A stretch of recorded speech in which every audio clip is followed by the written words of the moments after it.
delighted to be part of this global community and so grateful for the World Forum Foundation for inviting me to speak to you today about the issue of Syrian refugees and Syrian children in the Arab region. As the eyes of the world today focus on the brutal violence in Syria, we should all and always remember that children who are not responsible for this tragedy, they are paying a terrible price. The Syrian conflict started in March 2011, as most of you know, and has generated the world's largest humanitarian crisis in the recent years. The situation in the country inside Syria and the conditions for refugees in neighboring countries continues to deteriorate day after day and by the hour.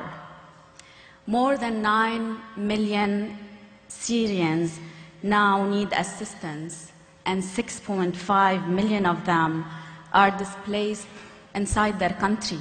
They are internally displaced inside Syria. Also, more than 2.6 million people have fled to neighboring countries. A third of them now are school-aged children.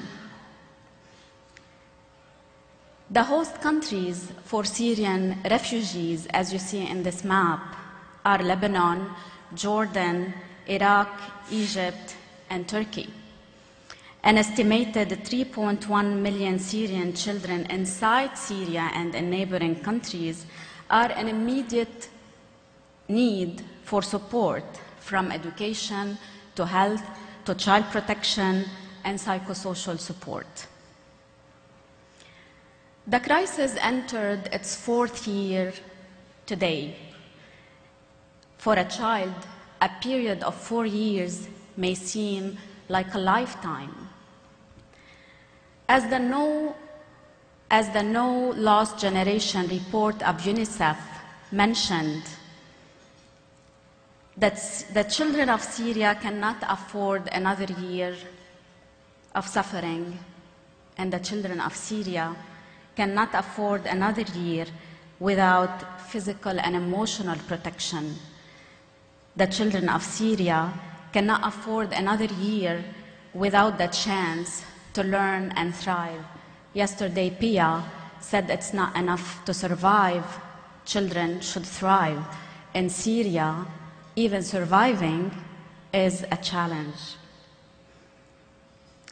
Let's look at these numbers to get an idea about what we are talking about.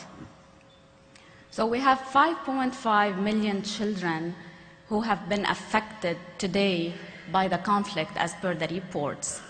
3.1 million young Syrians have been displaced inside their country. The total number of child refugees has risen from 260,000 a year ago, just a year ago, to 1.2 million this year. This would give you an indication about the scale of the conflict. Some 425,000 of those refugees are under the age of 5. This is as per the latest report of the UN, March 2014. 2 million children were in need of some form of psychological support or treatment inside Syria. 1 in every 5 Syrian girls is forced into an early marriage as early as 9 years old. 1 in 10 Syrian refugee children in the host countries is now working. The children of Syria are losing their homes, friends, parents, schools, toys, playgrounds. They are denied basically their basic rights. Syria now is one of the most dangerous places on earth for a child to be. Like all young children who suffer from emergencies and conflicts in many places in the world and in many countries of the Arab region, the children of Syria are hit by the consequences of this conflict. Apart from death and injury, they are facing displacement, malnutrition, increased prenatal and infant mortality, family separation, sexual exploitation and abuse, trafficking, poor living conditions, and the spread of contagious diseases that reduce life expectancy in early years, with psychological, social, and economic implications for them and their parents. So, how do they live? How is it like to be a child living in a conflict-affected area? The very young children of Syria, inside Syria and in the neighboring countries, as reported by their parents and caregivers, are suffering from separation distress, sleeping and eating disorders, nightmare, regressive behaviors such as thumb sucking, bedwetting, loss of bowel or bladder control, fear of noise and fear of darkness, poor concentration in schools, feeling of guilt and emotional numbing, in addition to headache, nausea, hearing problems, and vision problems. In places where the conflict has been most intense inside Syria, including Aleppo, Homs, and rural Damascus, it was reported that 98% of inhabited report a profound deterioration of their young children's well-being, 98%. The health of young children has been threatened, and their education has been threatened. Their health is threatened. For instance, polio remains a major public health concern now inside Syria. Meanwhile, 950 cases of measles have been reported across the country, and more than 60% of the reported cases were amongst children under 5 years old. The education of young children has been threatened. In Syria today, even the education infrastructure has become a target. Preschools and schools are being destroyed or closed due to many reasons. This is depriving young children from the opportunity to learn and socialize in a safe place. There is a shortage of teachers, of social workers, of resources needed for children in normal situation, not to mention what is it like in abnormal situations. Young children of Syria are less likely now to be in primary school and more likely to drop out. In host countries, many young children are in the workplace or have become street children. They are learning a new curriculum. They have new friends, new school. Everything is strange for them in the neighboring or the host countries. They are learning in very crowded classrooms. Their teachers are not trained on how to deal with them in such situations. Every child touched by this conflict has experienced things no child should experience. And for most, the deepest wounds are still invisible. They are living a hidden crisis. This is overwhelming for a child. This situation is overwhelming for a parent. This situation is overwhelming for teachers, for the whole community, and for all of us. So what can we do to support the children of Syria? And what are we doing in the Arab region to support the children of Syria? The good news is that we are sure that there are a number of interventions that can be of great support and help for this population. Early childhood, as all of you know, is a multi-sectoral field that holistically addresses children's multiple needs. And during emergencies, early childhood supportive services may address a range of issues, including prenatal care, immunization, nutrition, education, psychosocial support, and community engagement. So here are some actions that are being done now locally by my office and other organizations as well. First, young children who are supported by a caring and responsive caregiver have greater ability to cope with stress, with intense stress. A supportive relationship can not only temper the child's reaction to stress, but also help to build a buffering system which is fundamental to its long-term development. So building the capacity of parents and caregiver is a crucial element that we and other organizations are working on. Second, we strongly believe that education is a key component for investment during times of emergencies and should always be one of the top priorities, especially during times of emergencies. Quality education, whether in the formal or non-formal sector, elevates the psychosocial impact of conflict and disasters by giving a sense of normalcy, by giving a sense of stability to the child, structure, and hope for the future. The school is a safe place for a child to be in. Through education, a generation of children can access protective environments, acquire knowledge and skills for the future, and contribute to peace building. It is crucial because when peace comes, children will be the ones to lead their communities toward a brighter future, a task that can only be shouldered if they have been able to continue their education. Third, child-friendly places have proved that to help children develop social skills and competencies, such as sharing and cooperation through interaction with other children. Fourth, and most important, psychosocial support intervention programs for young children and their families are considered really to be vital.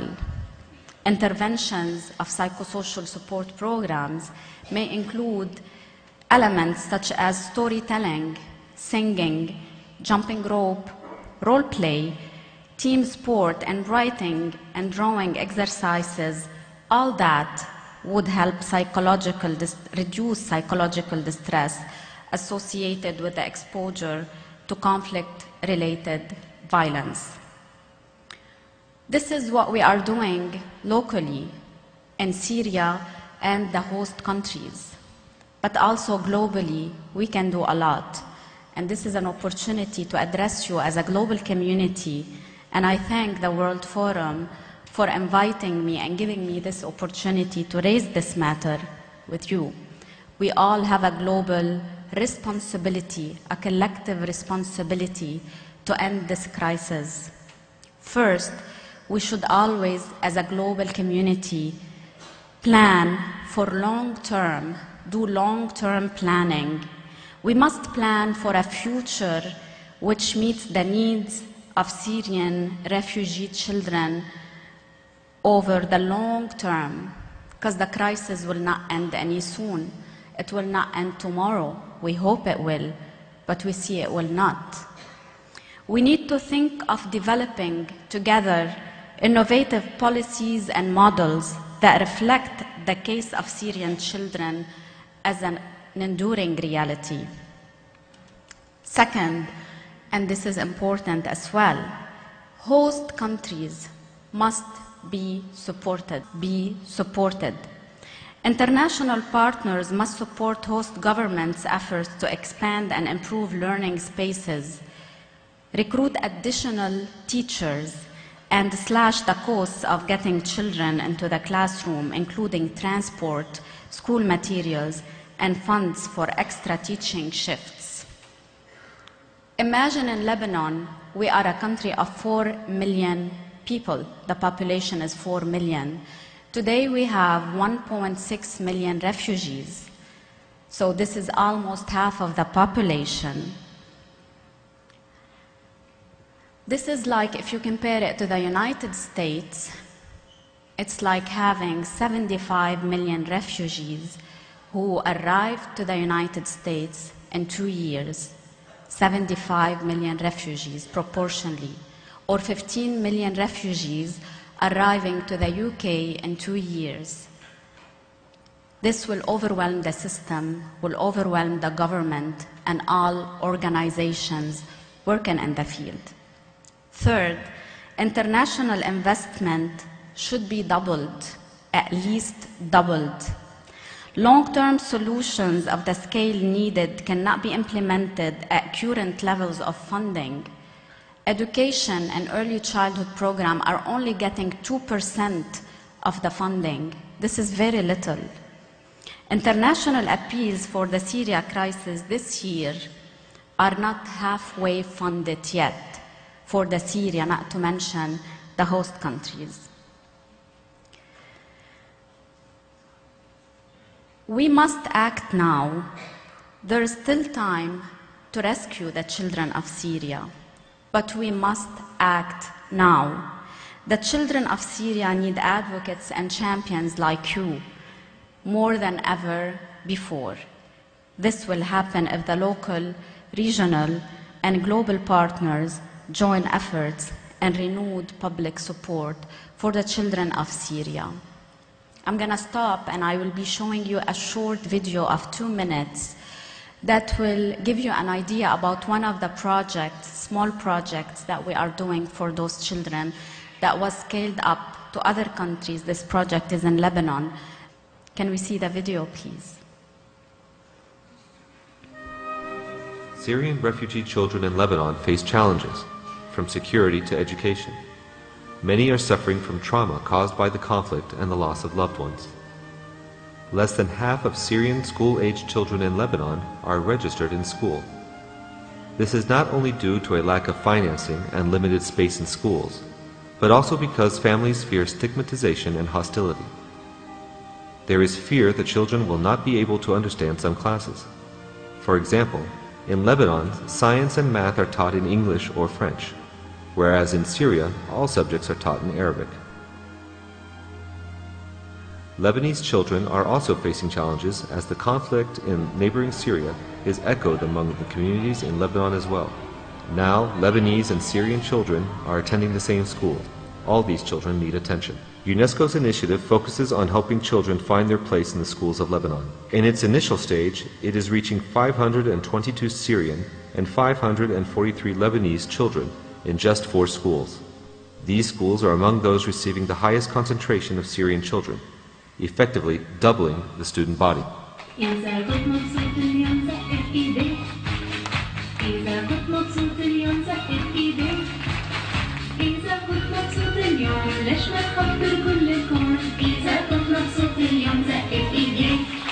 UNESCO is also providing teacher training that targets 36 teachers in the Bekaa region. This model approach is intended to be replicated in other regions of Lebanon by UNESCO and its partners. لا والله الحمد لله كثير مبسوط معهم الأساتذة كثير مناح معهم. But longer-term efforts are required to achieve this, which is why UNESCO has been supporting the training of teachers who will provide psychosocial support and counseling to children. بتوفير فرصة للتعليم لهم لاستكمال تعليمهم. أنشطة عديدة في اليونسكو من ضمنها طبعا دعم تحسين النوعية التعليم في كل المدرسة سواء كانت يعني الدعم التربوي للمدرسين، الدعم النفسي للطلاب.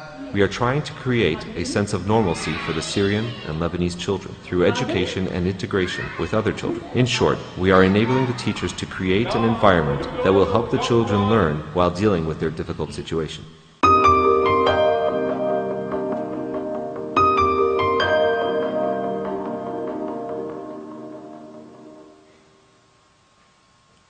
We can all make early childhood a force for peace. Thank you.